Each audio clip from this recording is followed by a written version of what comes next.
అందరికీ. సో మరి డే 1లో సగమే చెప్పాను, మిగతా సగం కూడా చెప్పేస్తాను. మరి షాపింగ్ అన్ని పనులు అయిపోయిన తర్వాత మేమైతే ఇంటికి బయలుదేరిపోయాం అనమాట.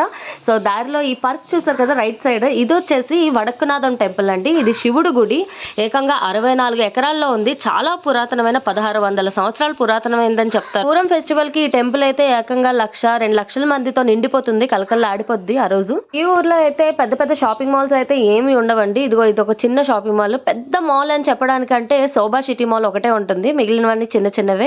ఇలాంటి అపార్ట్మెంట్స్ కూడా ఇప్పుడిప్పుడు వస్తున్నాయేమో. అసలు అప్పట్లో అన్ని మా ఇంటి దగ్గరలో చూస్తే కనుక అన్ని ఇండిపెండెంట్ హౌస్లే. ఇంకా చర్చిల విషయానికి వస్తారా, వీధికి ఒకటన్నా ఉంటుంది, ఒక 500 మీటర్లకు ఒకటన్నా ఉంటుంది చర్చిలు.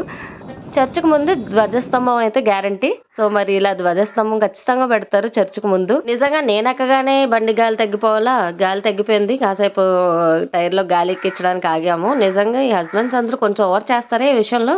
కొత్తలో ఈ ఊర్లో వచ్చినప్పుడు చిన్న చిన్న షాపులకు వెళ్ళాలంటే భయం వేసేది. మేమేం చెప్తే వాళ్ళకి అర్థం అవ్వదు, వాళ్ళు ఏం చెప్తే మాకు అర్థం అవ్వదు. ఈ ఒక్క సూపర్ మార్కెటే మాకు బతికించింది అనమాట. ఏ గ్రోసరీ కావాలన్నా అక్కడికే వెళ్ళిపోతాము, సూపర్ మార్కెట్కి. వచ్చేసింది మన షాప్. ఇది స్పెషల్ షాప్ అండి. ఇక్కడ నేను మామిడి పప్పులు కొనుక్కుంటాను. చాలా అంటే చాలా టేస్టీగా ఉంటాయి. మామిడి పళ్ళ సీజన్ అంటే గుర్తొచ్చింది, సీజన్ వచ్చేస్తుంది ఆల్రెడీ. ఇక్కడ మామిడి చెట్లకి అయితే కాయలు కూడా వచ్చేసాయి. పూత అయితే మామూలుగా లేదు. కేరళలో వాటర్ ఎక్కువ అనుకుంటా. సో మరి చెట్లు పంట కానీ చాలా బాగా పండుతుంది. మామిడికాయలు ఇంత అర్లీగా స్టార్ట్ అయిపోవడం ఈ ఊర్లోనే చూస్తున్నాను. ఏకంగా కాయలు గుత్తులు గుత్తులుగా వచ్చేస్తున్నాయి. అలా రిలాక్స్ అయిపోయి ఈవినింగ్ మళ్ళీ బయలుదేరిపోయాము బయటికి. అది మా అమ్మగారికి స్పెషల్ ప్లేస్ అనమాట. తనకి చాలా ఇష్టం ఈ ప్లేస్కి వెళ్ళడం అంటే. సో మరి దారిలో వెళ్తుంటే అబ్బబ్బా, ఈ బిల్డింగ్లు చూస్తుంటే నార్మల్ గా చాక్లెట్ తిన్నంత నోరు ఊరిపోతుంది, అంత బాగున్నాయి ఇక్కడ బిల్డింగ్లు. ఇదిగోండి ఇక్కడ ఈ మధ్య వస్తున్నాయి అనుకుంటా ఇలా ఫ్లాట్ సిస్టమ్. అన్ని చూపించాను కదా, అలానే ఉంటాయి ఇల్లులన్నీ. బిల్డింగ్ ఏటో వెరైటీగా సగమే ఉంది. అయితే ప్లేస్కి వచ్చేసాము. చూసండి ఎక్కడికి వచ్చామో. కోనేరు, ఇది పెద్ద కోనేరు. టెంపుల్ అయితే చిన్నదే కానీ కోనేరు ఎంత పెద్దగా ఉంది. సో మా అమ్మకి ఇందులో ఈత కొట్టడం అంటే చాలా ఇష్టం. ఇందులో చాలా మంది పిల్లలు ఈత కొట్టేస్తూ ఉంటారు, ఆ చివరి నుంచి ఈ చివరి వరకు. బ్లాక్ షీప్, ఓ షీప్ కాదు, గోటు. అమ్మా. సో ఈ కోనేరు చాలా బాగుంది. నీళ్ళు అయితే ఎంత క్లియర్ గా ఉన్నాయో చూసారా, బ్లూ కలర్ లో కనిపిస్తున్నాయి. ఎన్నిసార్లు వచ్చినా ఈ కోనేరులో తడవను అనుకుంటాను, చలికాలమో లేకపోతే చల్లగా ఉందానో, కానీ ఏదో విధంగా ఆ కోనేరులోకి వెళ్తాను అనమాట. నేను ఒకటి తెలిస్తే దైవం ఇంకోటి తెలుస్తుంది అన్నట్టు. మరి నేను ఒకటి అనుకుంటే ఇంకోటి జరిగింది. నెమ్మదిగా ఈవిడైతే వాటర్ లోకి వెళ్ళిపోయింది. ముందు వెళ్ళను అన్నది, నేను వెళ్ళట్లేదని చెప్పి ఇంకా నెమ్మదిగా రాజేష్ ఊరుకోడుగా దెబ్బకి లాగేశాడు. సో మరి వీళ్ళ వీడియోస్ తోని అలా సరిపోయింది. బాగా ఎంజాయ్ చేశారు వీళ్ళైతే.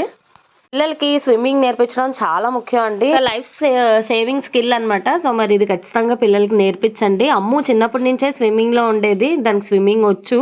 కానీ కోనేరు అంటే కొంచెం ఎంత డెప్త్ ఉందో ఏంటో తెలియదు కదా, అందుకే కొంచెం అలా ఆలోచించి దింపాము.